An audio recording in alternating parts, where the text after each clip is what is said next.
All right, so there are two parts to stellar evolution that you need to know. And I'm going to do what we would consider kind of a normal mass star first. So this would be, for example, like our sun.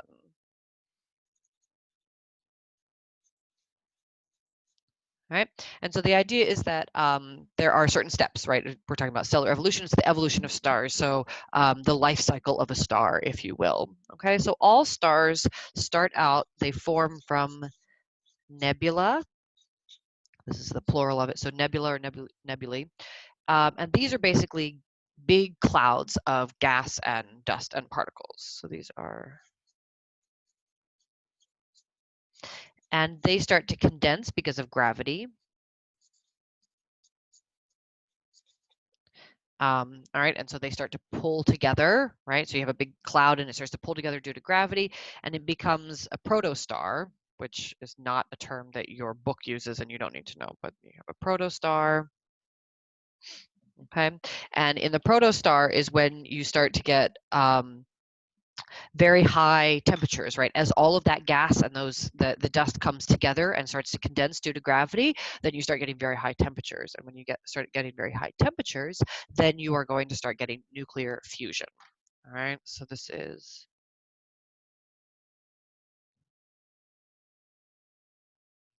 and when I say nuclear fusion, I'm mainly talking about hydrogen going into helium. All right, so hydrogen, so you get two hydrogen ions fusing into a helium, right? And then from the nebula, it becomes a main sequence star.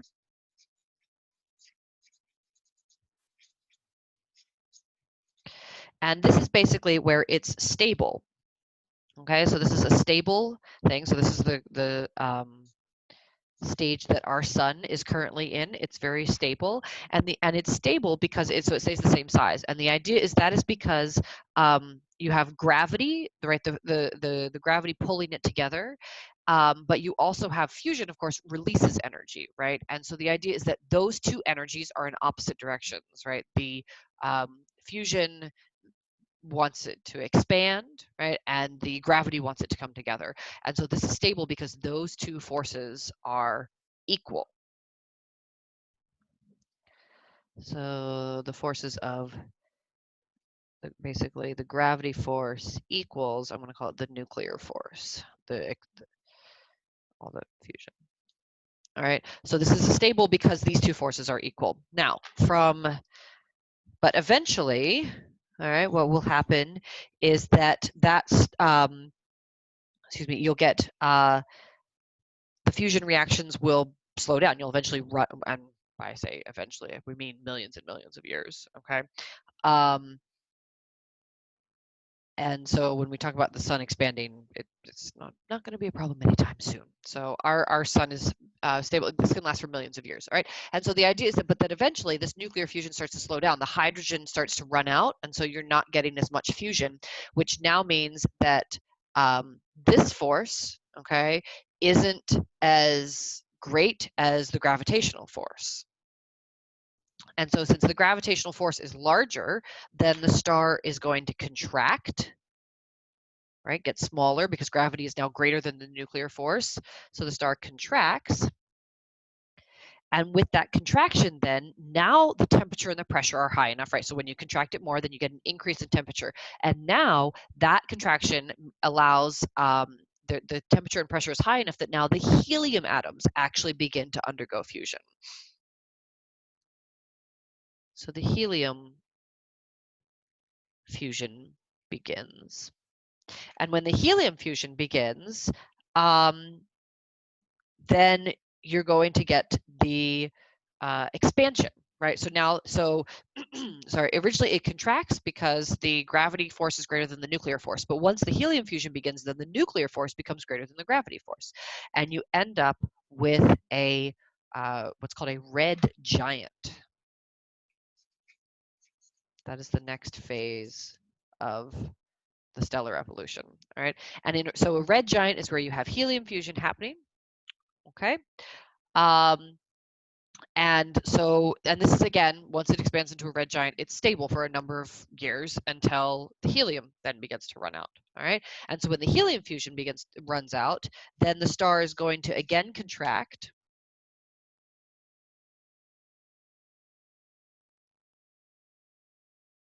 And it's going to or collapses sometimes. It's to collapse in on itself because now again, you've the nuclear force is now smaller than the gravitational force, so the star collapses in on itself and it becomes a white dwarf.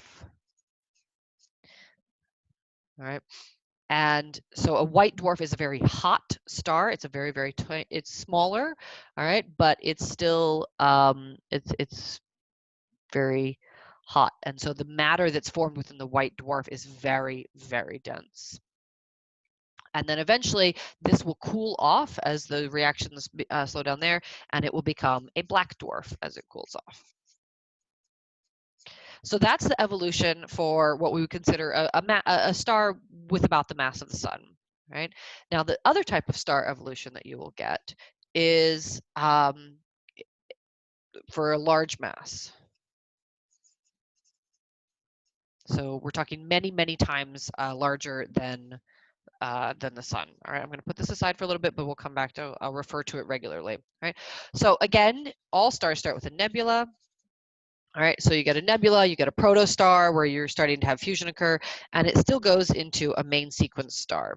But it doesn't last as long because the mass is so huge. The stable period, okay, so it's still stable, but this period is much shorter than a star of, say, mass of the sun. All right, so this is a shorter period than the normal mass. Right? And then you get the same thing. So you have the nebula, you have the main sequence, but it's a shorter time here. And then you still get the contraction. Once you start to run out of hydrogen, then you get the contraction and the helium fusion begins and it expands again, but then it goes into what we call a red supergiant, which just is exactly what it sounds like. It's like a red giant, but bigger. Okay. And then when the red giant collapses, it again can collapse into a white dwarf, but only briefly, and your book doesn't have that. Instead, so it does end up going into, but it doesn't go, so here, sorry, let me show you, right? The idea is it goes from a red giant to a white dwarf, and then that cools to become a black dwarf. These are so massive, they don't do that. So from a red supergiant, all right, they then turn into a supernova. They basically, which is basically an explosion. So they explode. Because of, so the idea is that the red supergiant is very, very large, and then as the fusion starts to slow down here, right, just like it does here, you get the star contracting and collapsing into a white dwarf. Here, when it tries to do that, when the star begins to contract and collapse in on itself, it's so much mass that it can't stay that way, and it explodes, and that's what a supernova is. All right, and then after the supernova, so and sorry, from the supernova, this is not this, you're going to get more nebula forming, by the way. So that's not exactly part of this star's fate, but that's what happens when you have a huge explosion in space. Sorry, there you can see a huge explosion, then you get nebula forming, but what's left over of the star itself will then go into a neutron star. And if it's dense enough, it can also become a black hole.